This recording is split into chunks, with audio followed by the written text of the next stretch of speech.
Believe it or not, there's only 4 people that serve as trustees overseeing the entire Social Security Trust Fund.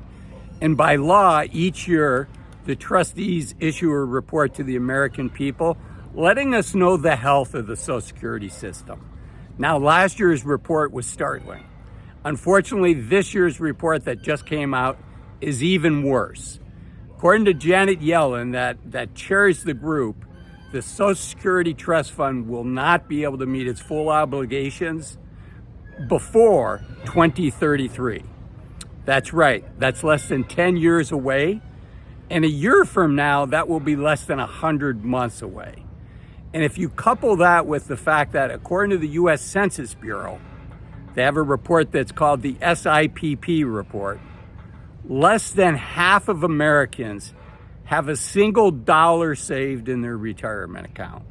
So combined with Social Security not being able to meet its full obligations, now I don't want to be an alarmist, that doesn't mean Social Security goes away, but according to the report, the current tax base will only be able to support about 75%, the exact number is 77%, it'll only be able to support about 75% of the current level of benefits, where the average check to Americans is $1,800 a month.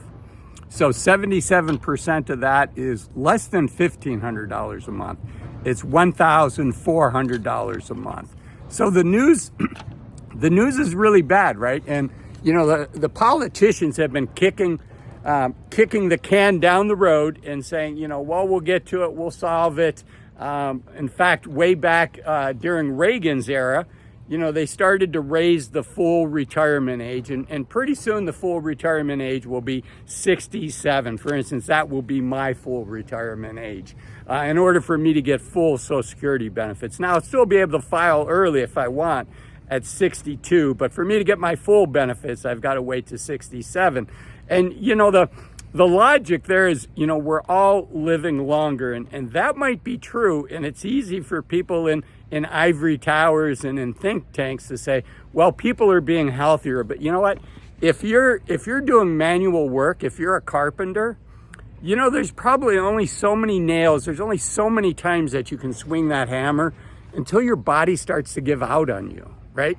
And even for knowledge workers, I think all of us are seeing, you know, people's mental acuity. More people are suffering from diseases that affect our mental acuity now than maybe 50 years ago. So while we might be living longer, the ability to do our job, whether we're a knowledge worker or we're doing manual labor, you know, that is limited.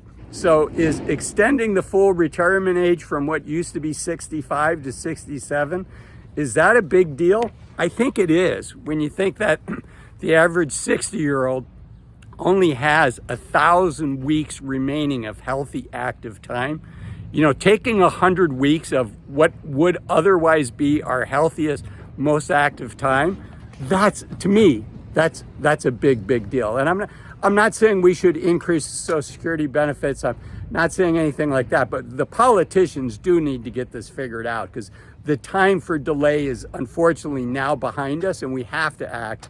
As I said, Janet Yellen, who chairs the group, said that they can pay out 77% of the benefits with the current tax structure. So what that means is the current tax structure needs to increase by about 1/3 in order to keep everybody at 100%, or we have to start cutting back for some people on their benefits. Okay, so if half of Americans haven't saved a dime, half of Americans, this is really important, half of Americans over 55 have not saved a dime, do not have a dime in retirement savings. That's really a startling number. It's 55 to 66.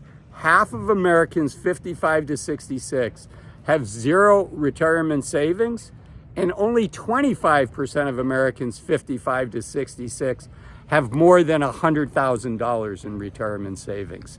So the good news is if you're a regular viewer of videos like this, I suspect you're in that 25% that does have more than $100,000, that is doing everything that you can right. But so what can we all do to prepare, right? That's really the question.